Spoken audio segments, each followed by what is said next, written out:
अस्सलाम वालेकुम। हम बात कर रहे थे डीवीटी की। आज देखते हैं कि प्रेगनेंसी में क्या होता है थ्रोम्बोसिस की वजह से। सो प्रेगनेंसी में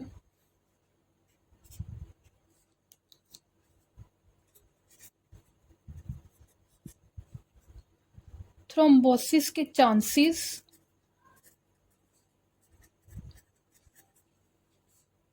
इंक्रीज हो जाते हैं। और कौन कौन से फैक्टर्स कंट्रीब्यूट करते हैं उन्हें देखते हैं। Number 1 is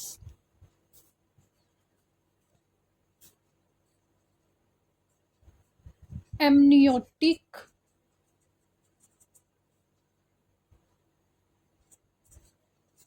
fluid. Amniotic fluid जो है ये डिलीवरी के टाइम पे ना सर्कुलेशन में एंटर हो सकता है।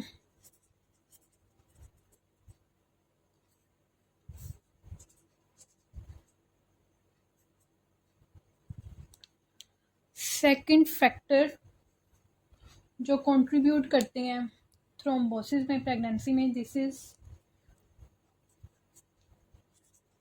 enlarging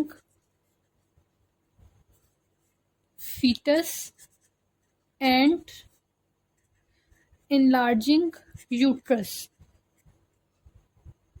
अब जैसे जैसे फीटस इनलार्ज होता जाएगा और यूट्रस इनलार्ज होता जाएगा, इसकी वजह से वेसल्स पे प्रेशर प्रोड्यूस होगा।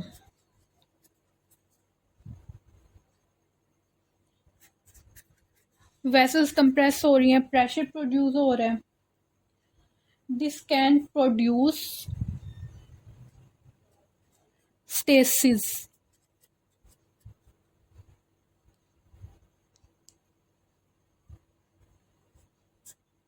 इन veins of legs। इसके अलावा late pregnancy period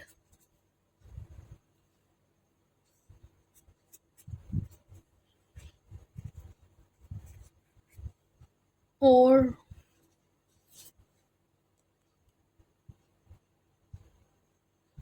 postpartum period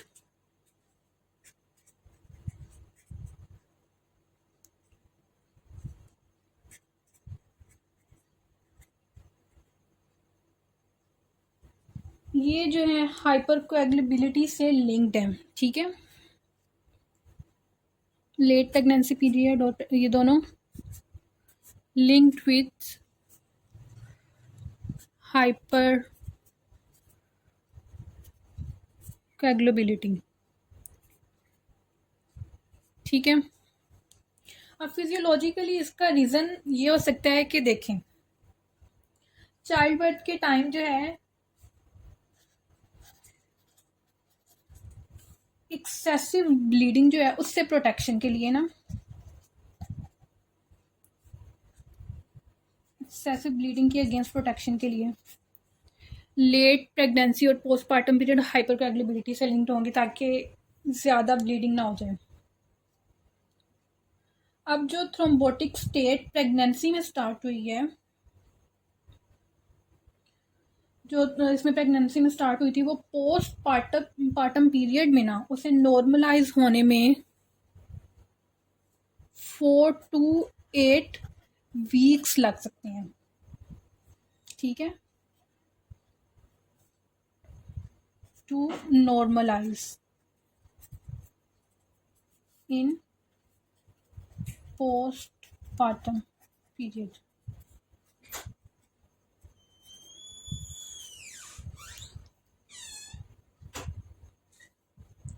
इसके अलावा देखें डिसेमिनेटेड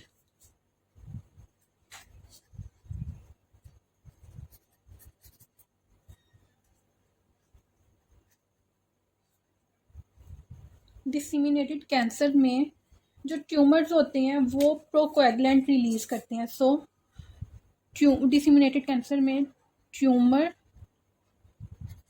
एसोसिएटेड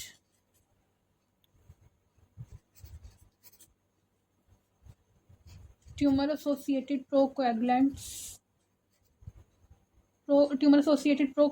रिलीज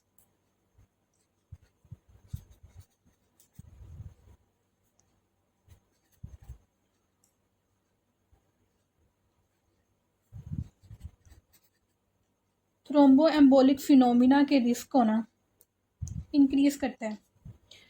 इससे एक और नाम दिया जाता है, that is migratory thrombophlebitis.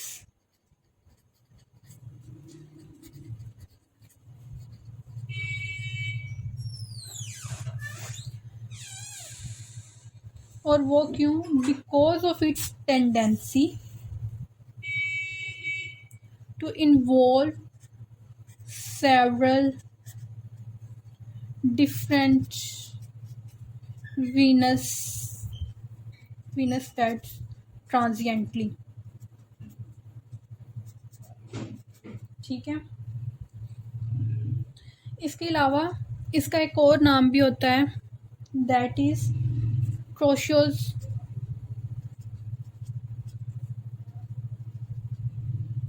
Syndrome.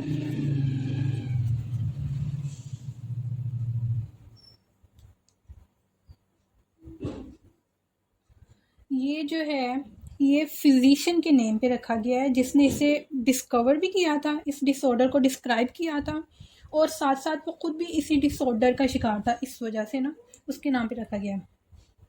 अच्छा, डीवीटी की आपने ये बात याद रखनी है कि ये 50+ ईयर्स ओल्ड में डीवीटी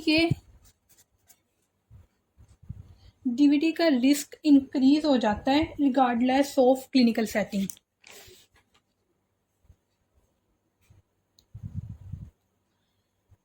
ये तो थी वीनस थ्रोम्बोसिस की बात। वीनस थ्रोम्बोसिस के बाद देखते हैं आर्टीरियल थ्रोम्बोसिस को।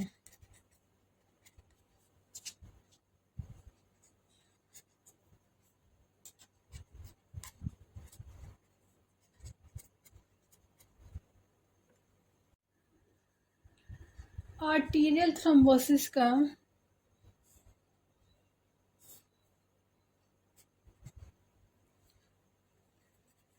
मेजर कॉज है एथेरोस्क्लेरोसिस।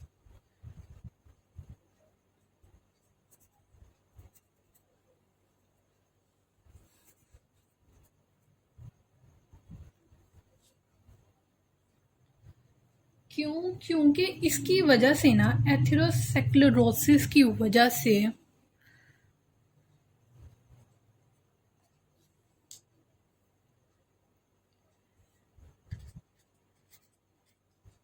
एंडोथीलियल की इंटेग्रिटी लॉस हो जाती है और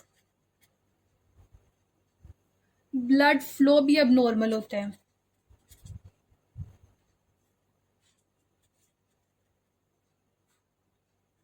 both of these can cause thrombosis. अच्छा, यहाँ पे आगे ना टर्मिनोलॉजी यूज होगी म्यूरल थ्रोम्बाई।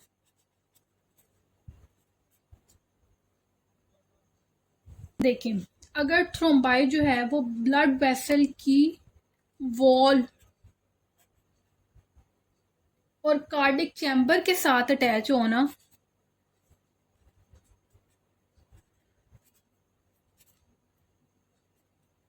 तो उसे कहते हैं। ठीक है। म्यूरल का मीनिंग होता है अटैच टू वॉल। ठीक है। ये पिक्चर देखें, इसमें जो है ना, जो नंबर 1 है, दिस इज म्यूरल थ्रोम्बाई। जो सेकंड है, this is also mural thrombi, लेकिन ये ऑक्लूड का आ रहा है, so this is mural occlusive thrombi. अब थर्ड में देखें, यहाँ पे ये डिटैच हो गया यहाँ से, this is emboli. Mural thrombi की बात आपको समझ आ गई होगी। अब कार्डिक म्यूरल थ्रोम्बाई का नाम,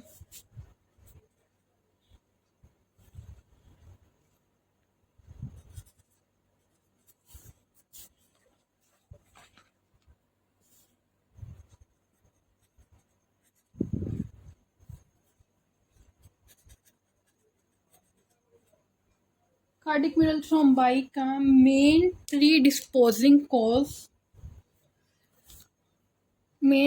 प्रीडिस्पोजिंग कॉज होता है मायोकार्डियल इन्फार्क्शन। अब मायोकार्डियल इन्फार्क्शन कैसे कार्डिक म्यूरल थ्रोम्बाई कॉज करता है? होता यह है कि मायोकार्डियल इन्फार्क्शन जो है ये डिस्काइनेटिक मायोकार्डियल कॉन्ट्रैक्शन कराते हैं और एंडोकार्डियल इंजरी भी कॉज करते हैं।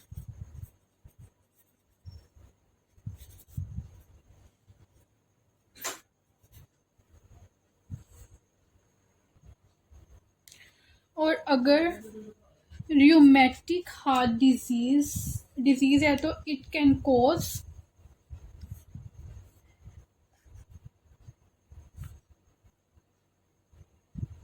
Atrial mural thrombi.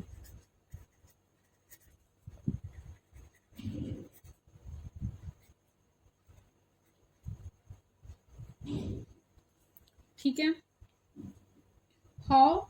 Bye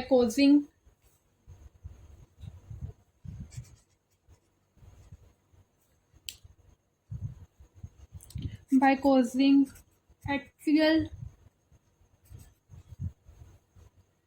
dilation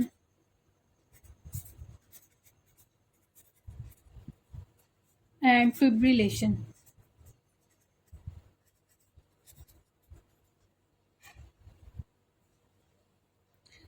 myocardial injury था तो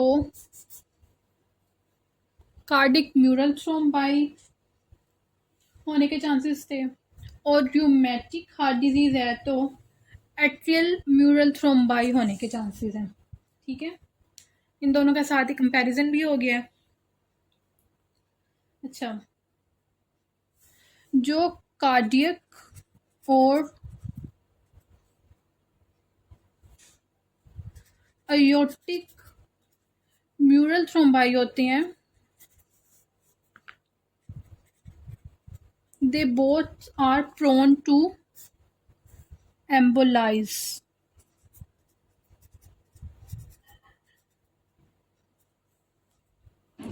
इसी वजह से ना कोई भी टिश्यू इफेक्ट हो सकता है, but most likely to be targeted are kidney,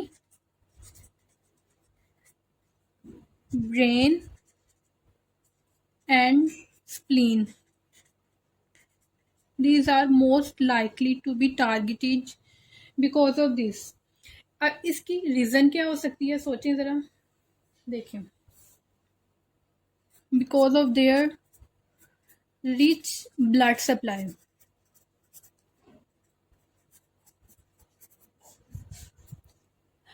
अब आप कंसिडर कर लें कि चलें ऐसे एग्जांपल ले लेते हैं कि सपोज एग्जांपल के पेंक्रियाज है।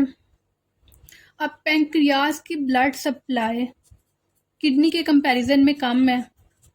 अब जिस जगह पे ब्लड सप्लाई ज़्यादा जा रही है, ब्लड सप्लाई जिसकी रिच होगी, वहाँ पे ही जो है एम्बोलाई के मूव करके उसे जो है इफ़ेक्ट करने के चांसेस ज़्यादा होंगे ना, यही रीज़न है। So that's why these are particularly likely target.